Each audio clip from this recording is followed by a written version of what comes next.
You said breakfast and lunch is covered. What's the cost, Harlan, for viewers who may be interested in getting 3 of their friends together, coming out there, or just coming out there solo? Could someone show up by themselves? Absolutely. You can. The cost is $75 per player, or $300 for each team. Captain's Choice shotguns start at 8:30, and we're looking forward to having a good time. Actually, it's a more relaxing course. I found that to be one of the more relaxing courses to play along the Grand Strand.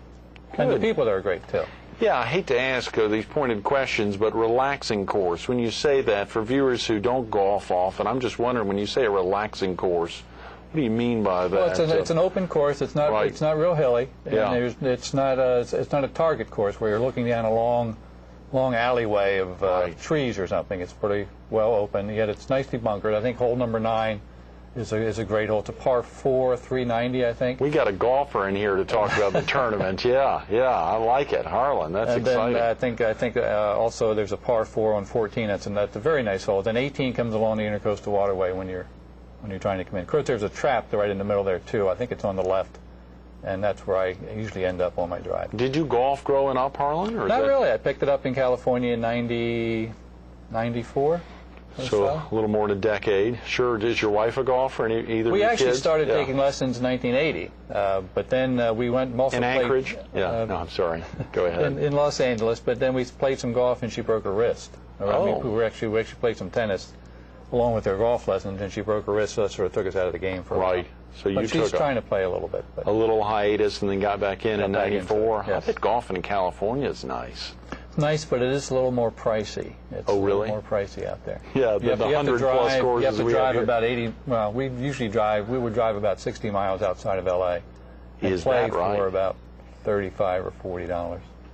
Mm-hmm. But it's a nice environment to play in. Did I see that you're a graduate of Pepperdine University on the West Isn't Coast? that beautiful school up there in Malibu looking out on the... What was that like? How could you go to class and actually study, Harlan? I went to night school there, and then we took some classes there in Malibu, but it was a very nice environment. We had the graduation ceremonies at Malibu, and that was very nice. Yeah. It's overlooking the ocean. And that's a great area. The home of Ben Stein, right up there in Malibu. Mm-hmm.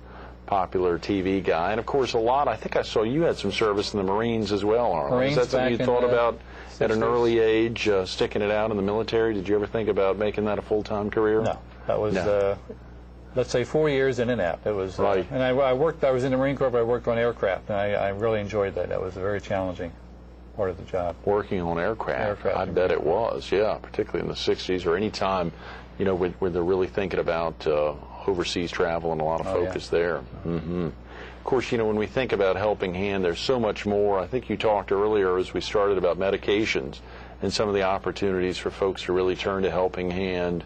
And, when we think through just a normal procedure there of someone showing up there at the facility there on the corner, or almost at the corner of Grissom and Mr. Joe White Avenue. What's that like? Have you been around there, Harlan, during the day as folks are admitted? I guess as an active board member, you're probably there on a regular basis, but as folks are admitted, I'm sure they're just thrilled at the opportunities, the doors that y'all are opening up for them potentially. Give viewers a sense of I guess there's not a typical day, but what somebody coming in, what's that like? Well, we worked the front desk or the office, my wife and I, for about 3 or 4 months last summer or this summer.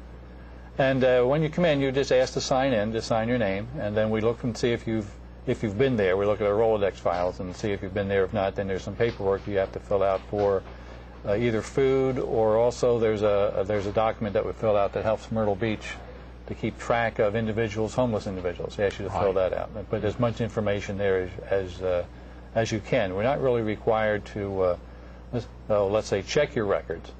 But if you put down your name and your address, or if you don't have an address, you'll put down homeless. Mm-hmm. And then we'll wait a little bit, and then you'll see one of the counselors, and they'll talk you through what your needs are. Mm-hmm. And if you have a prescription for that you need to take some medication, and if you have some money to pay for it, then they'll help to provide the additional funds to get your medication and things of that nature. It's really just a nice help. Hygiene, diapers, hygiene kits, clothing, diapers. There's a lot of families come in, and now I actually work the pantry on Tuesdays for 4 hours, 5 hours. And what'll happen is if you come in and ask for food, there's a food sheet that you can fill out that asks for cereal or rice or what cans of vegetables you're looking for. And if you can cook or not cook, be surprised how many people will say that they can't cook. So when we look for, let's say, donations, we're looking for those pop-top cans, which I didn't realize there were that many. Right. But there's a lot of food items that have pop-top cans, and we provide those for people that can't cook.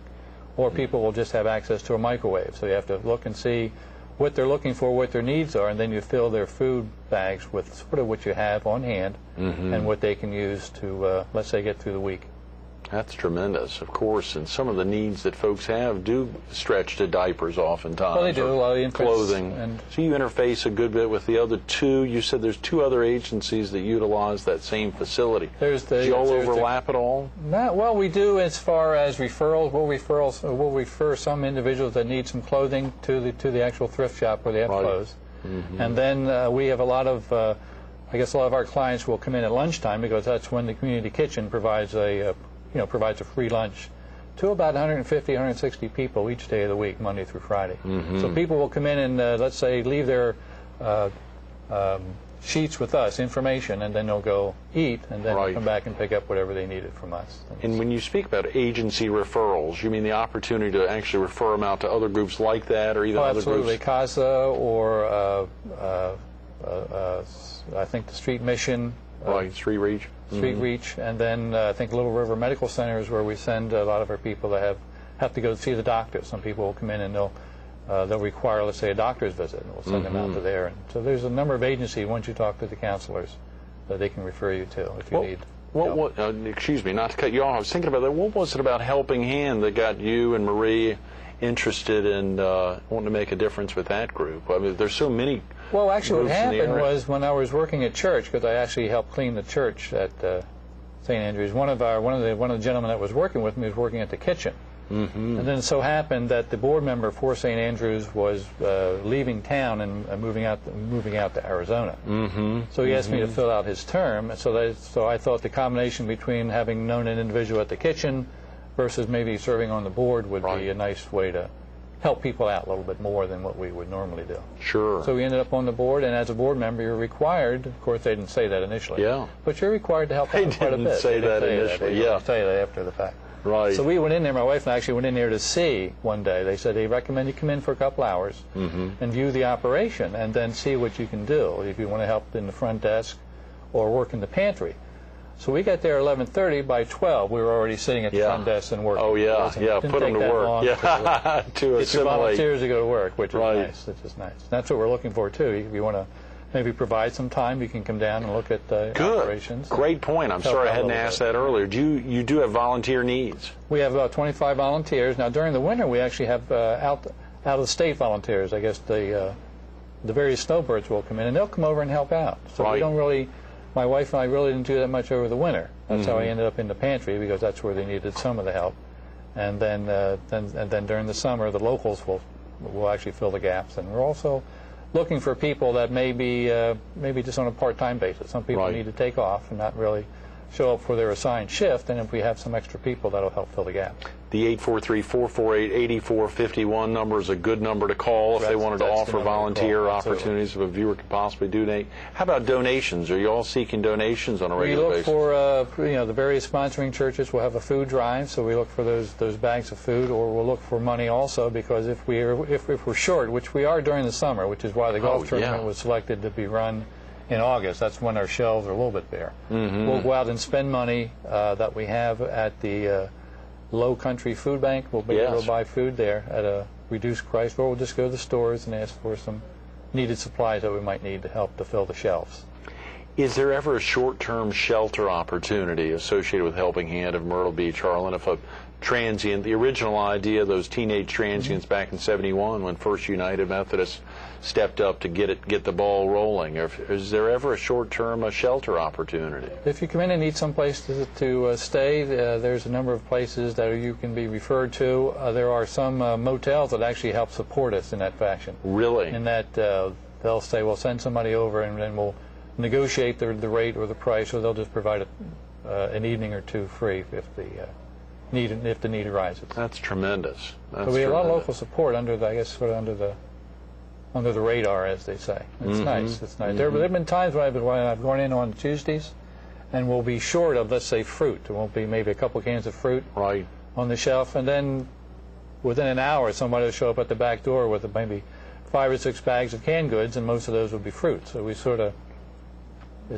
I guess, amazing sometimes when you're lacking something, somebody will just come with what you're lacking. I found that kind of interesting sometimes. It's a Christian-based organization. Christian-based organization in the sponsoring churches, yes. That's wonderful. And, of course, we refer to yourself as a golfer, and you and Marie are pretty agile there. If a viewer may not be as agile, or there's still needs there at Helping Hand for folks may not be quite as mobile, some of the volunteer opportunities, any special qualifications to be a volunteer?